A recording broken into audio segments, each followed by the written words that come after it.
Hey you guys, Phoebe here from Little Grey Box. Now Matt and I did an amazing Canadian Rockies road trip, and after we did it, we realized we had learned a lot about what went well and what didn't. So today I want to share with you everything that we learned to help you plan an amazing Canadian Rockies road trip all of your own.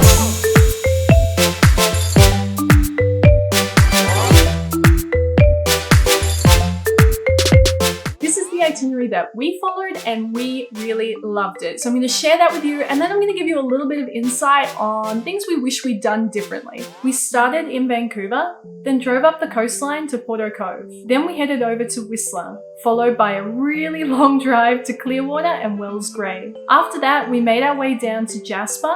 From there, it was on to Banff, followed by a brief stint in Canmore, a quick visit to Calgary, and then we made our way all the way back to Vancouver with a quick stop in Merritt. Now the thing about Vancouver, as we found, with a small budget, good quality accommodation was around $200 to $300 a night. Instead, we went with an Airbnb in North Vancouver and we absolutely loved it.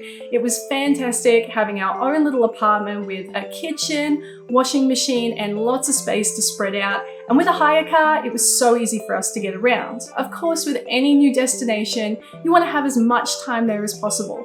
But if you are short on time, like we were, 2 days in Vancouver is definitely going to be enough. I would recommend you need to download the Maps.me app if you don't already. It is a free map app and you download a map for a region and then you can star all the places that you want to go and use it offline. After 2 days in Vancouver, we drove a short way up to Porto Cove, which is along the coastline and maybe about 45 to 50 minutes north of Vancouver. The campground here is Porto Cove Campground and we booked a walk-in site. We absolutely loved it. It gave us the chance to see Stiwamus Chief, Shannon Falls, and really enjoy the beauty of Porto Cove. Now, if Porto Cove isn't exactly on your dream bucket list, or you don't feel like you need that much time in Vancouver, then I would recommend you head to Whistler a day early. We spent 1 night in Whistler, but could have easily spent 2. There is so much to see and do there, it's not even funny. And it's only an hour's drive from Porto Cove. We set up at Riverside Resort Campground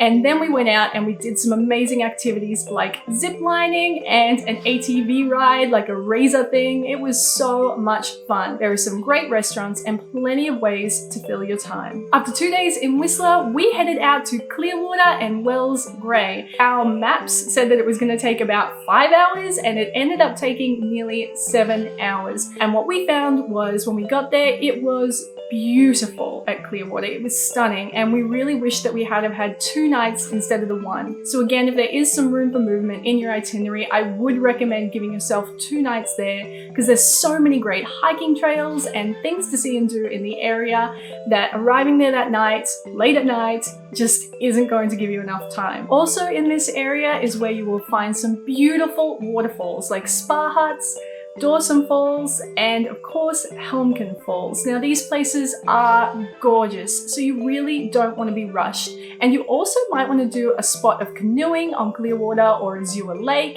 and a really popular hiking spot is the Joffrey Lakes. After leaving Clearwater and Wells Grey, we headed to Jasper, and along the way I made Matt stop at the Mount Robson Provincial Park because there is an incredible hike there, the Berg Lake Trail, which is just beautiful. If you watch this channel or read our website, you will know I always say I hate hiking. I enjoyed this one. It was beautiful. It was gentle and rolling, and when you get to the end, the lake is just stunning. We sat and had lunch and it was an amazing experience. Now the drive from the Wells Grey Provincial Park to Jasper is going to take you about 3.5 hours, so you definitely do have time to stop and do that hike. But here's the thing, when we got to Jasper, we realized that we probably needed 1 extra night. We stayed at Whistler's campground. Don't get that confused with staying in Whistler. Whistler the place and Whistler's campground are very, very different. But look, we loved staying at Whistler's campground. It was really nice, the showers were good. After spending a night in Jasper, we hit the Icefields Parkway and we were both so excited because it is notoriously beautiful and scenic and great for spotting bears, which we did get to see. It was very exciting. But here's the thing about the Icefields Parkway. You can't pre-book any of your campsites. So what you have to do is go to these campsites where you self-register and you fill out these little forms where you put your credit card details and say how long you're staying there for, and you pop the slip in a lockbox. So it's an honesty system. Now we had a little bit of a fail with this one, slash a really decent fail. We kind of panicked and we just chose to stop at the first campground we saw because we were worried we wouldn't get a spot otherwise. So we stopped at Wilcox Campground, which is right next to the Athabasca Glacier. I'm sure you can imagine glaciers aren't notorious for being warm, sunny, cozy places. It was freezing, and then we thought, well, we'll drive a bit and we'll go and see some more places along the Icefields Parkway, and then we found the Rampart Creek campground, and it was like an oasis. It was beautiful. It was sunny, there was no fire ban, it was magnificent. So then we had to go all the way back, get our stuff from Wilcox and move to Rampart. Don't panic, there are plenty of campgrounds and plenty of places to stay. Just make sure you mark your campsite with something, because I did hear from some other campers that there can be a little bit of fighting if you don't mark your campsite properly and then you come back and somebody else is set up there and you've lost your spot. Now the drive from Jasper to the campground where we stayed is about an hour and a half to 2 hours, so it's not a particularly long drive, which means you're going to have lots of time for sightseeing. Make sure you've got a great drive playlist planned for yourself. Our next stop was Banff, and I have no doubt you will fall in love with Banff just like we did. Now we spent 2 nights there, but honestly there is so much to see and do. You could spend a whole week there. We stayed at the Tunnel Mountain Campground and it was fantastic. There was no fire ban there, so we were able to have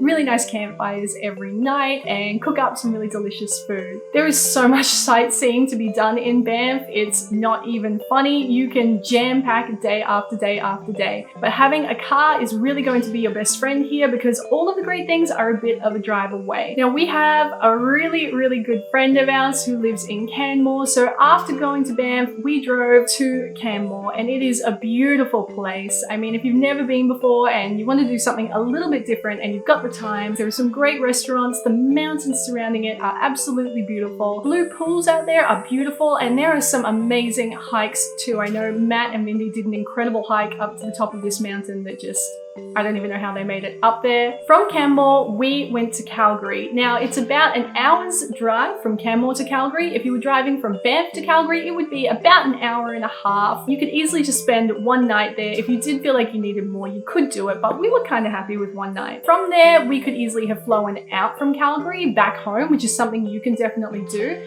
but the flights worked out cheaper for us if we flew in and out of Vancouver, and they were direct flights for us, so it was really a no-brainer. So to get from Calgary to Vancouver, we decided we would break it up, but do the bulk of the driving in 1 day. So we drove nearly 8 hours in 1 day from Calgary to Merritt, where we just booked a cheap hotel so we could repack all of our gear, get organized for our flight home the next day. And of course, our last day was from Merritt back to Vancouver, which was about 2.5 hours, give or take, and it was a really easy drive. We were just able to drive back in, drop the car back at the airport, and get inside for our flight. Now, when we first started planning our Rockies road trip, we really quickly realized that budget was going to be a very big factor. It was really overwhelming when we first started, and we realized the cost of things, and then we were trying to figure out what's the best way to do it, what's still going to be fun, but we're still going to have an amazing time, but it's not going to break our budget. And as part of my planning, because I'm just that person, I went through and I calculated the cost of 3 different scenarios, and then we compared them, and that's how we decided which one was going to be best for us. Now, in peak season, the average price for 1 night in a hotel is going to be somewhere between $130 and $300, and that's just for a decent hotel. That's nothing fancy. I estimate that if you were going for around 2 weeks and you're going to stay in mid-range hotels, it's going to cost you around $4,000. So if that's within your budget, have a great time. If it's not within your budget, strike that option right out now. And if you are going to stay in hotels, there are a couple of things you need to factor in. The first being parking, and not all hotels include parking, especially in places like Vancouver. Another thing to consider is that you won't have the luxury of preparing any meals in your hotel room unless you are able to find an Airbnb with a kitchen or a serviced apartment. I just assumed that an RV or camper van was going to be far cheaper than hotels and would probably be the most cost-effective way for us to do it. You've got your kitchen, you've got your bed, everything's on wheels, it's easy to get around. No worries. There were a lot of costs that I just didn't realize were involved in hiring a motorhome. Now, your initial hire costs are going to be about 2,000 Canadian dollars, and that is for 2 people in a 22 to 23 foot motorhome. Standard hire probably doesn't include mileage at all. Fuel, and remember, it is a big vehicle. You're going to need to pay for a campsite each night, which is often, for an RV, twice the price of a tented site. There are also optional insurance costs, add on a GPS, and there is a mandatory $4,000 Canadian bond. All up, when I added it up, the cost to hire a motorhome was around 4,600 Canadian dollars plus the $4,000 bond on top of it. Yikes. This is by far your cheapest option, and I have to say right up front, we loved it. I hate camping. I have made no secret of it, and I said to Matt, all right, let's go to Canada, let's do it. And when we realized how much it was going to cost, camping was the only option, and I thought, you know what? Let's just do it. Now, obviously, if you are flying over to Canada like we were, you are not going to be able to bring all of your camping equipment with you. We brought our own sleeping bags and pillows, but other than that, we bought everything we needed when we arrived. We spent about $200 to $300 on everything. Our air mattress, our pump for our air mattress, our tent, propane bottles, a single burner cooktop, and then we went and got an esky, some cleaning essentials, a lighter, collapsible water bottle, tarps, some straps, and we went to a thrift store where we were able to pick up some really good quality cookware and a little camp kettle. Now, the total spend for us for campsites and fire permits for our entire road trip was $260. On top of that were our food expenses, $248 according to my records. So all up, the camping portion of our trip cost us $798. We hired a little SUV, which is what I would recommend everyone does. It was just a really good size for us. I think anything smaller, like a little micro kind of size, just wouldn't be any good. You need something with a little more girth to it so you can pack all of your camping gear in the back. Our hire cost for our car was $522. Now, Matt accidentally said yes to a full fuel charge refill, which was $85, service charge and taxes at $120, and our total fuel spend was $374. There was a mandatory $200 bond. All up, our car hire costs were $1,100. Now, you need to pick this up on your way into the national parks. We did this outside Jasper National Park, and it's really important that you know how many days you need your parks pass to cover you for. If you are just driving through the national parks and you're not stopping, then you don't need to get one. But if you are going to stop and do anything, do any sightseeing, you have to get one. We were there for 4 days and ours cost us $78.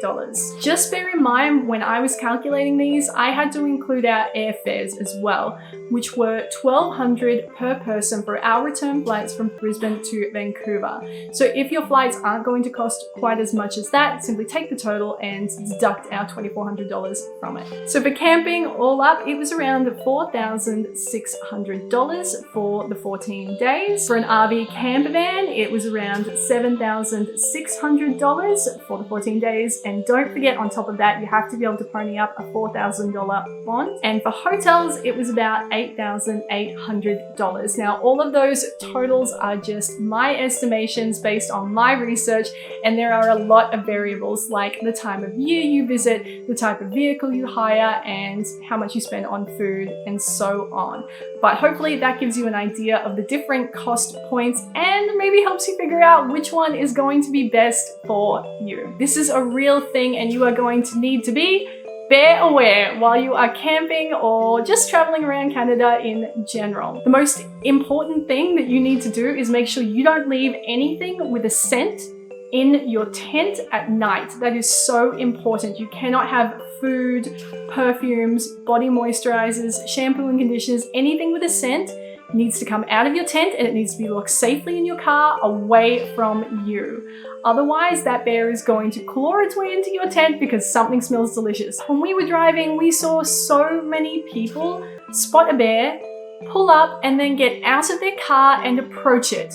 Most of the time with an iPad held up. If that bear attacks you, I'm pretty sure the way it works is that it gets put down. I think that bear loses its life because you got out of the car and approached it. They are wild animals. Do not get out of your car. Do not walk over to the bear. Stay in your car and be respectful. Observe from a safe distance away and do not disturb it. It is in the middle of doing some very important bear business. It's also important just to drive safely around wildlife in general and behave safely around wildlife in general too. You're going to see lots of signs up as you go around because in Canada you cannot feed the wildlife. It can be seen as animal cruelty, and in some cases, some of the signs I read said that you can be charged and fined for animal cruelty. What happens is the animals become very unhealthy and they become dependent on humans for food, and it's just a bad situation. I'd also recommend that you don't underestimate mountain weather. One minute it can be blue skies, warm and lovely, and the next it can be chilly and pouring rain,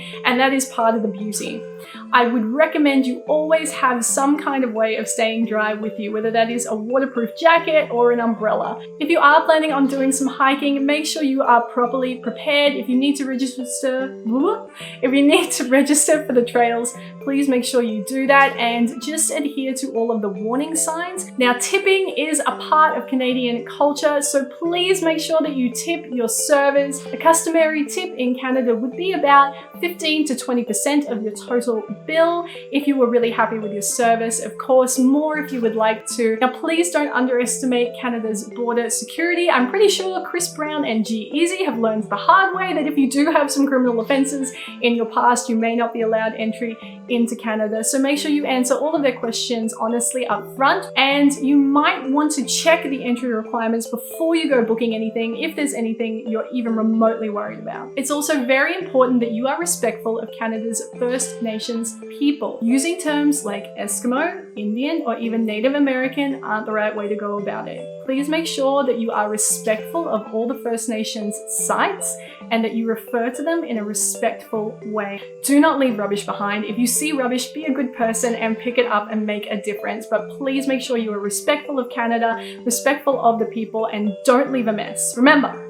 leave things just as you found them, or better. And before you fly, you are going to need to get yourself an ETA. That is an electronic travel authorization, and you're going to need to do that online before you go. There is a proper official website where you can apply. I did mine, it was instant and it was really easy. And when it comes to packing for your Canadian Rockies road trip, you are going to need to pack quite an array of clothing, because we found in places like Vancouver and Whistler, it was really, really warm.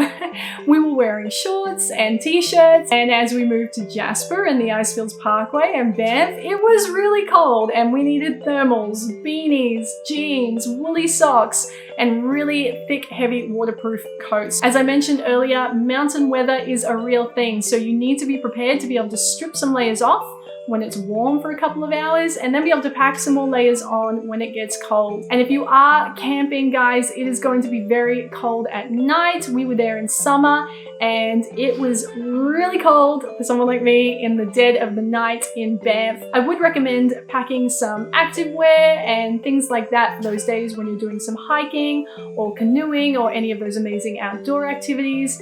And you guys, I hate to say it, but you're gonna need some Crocs. Oh, I've come to love Crocs, and I'm not even ashamed to say it. They are amazing for camping. You can slip them on, slip them off. They're great for in the shower. They dry easily. They're just a great all-rounder for camping. And you might like to bring some earplugs too. I really needed those at the Tunnel Mountain Campground in Banff because there were trains that went past at night. And my very last packing essential tip would be an eye mask, because if you are there in summer like we were, the sun does not set until very, very late. There's something about a road trip that is nostalgic and reminds you of your youth, and that is exactly what it did for Matt and I. Before we went, we both made a couple of different playlists, which we took on USB sticks so we could listen to our music in the car, and we had so much fun. Windows down, mountains outside, listening to the music, talking and laughing, navigating, digging out snacks out of the esky and the boat. There's some Australian words for you.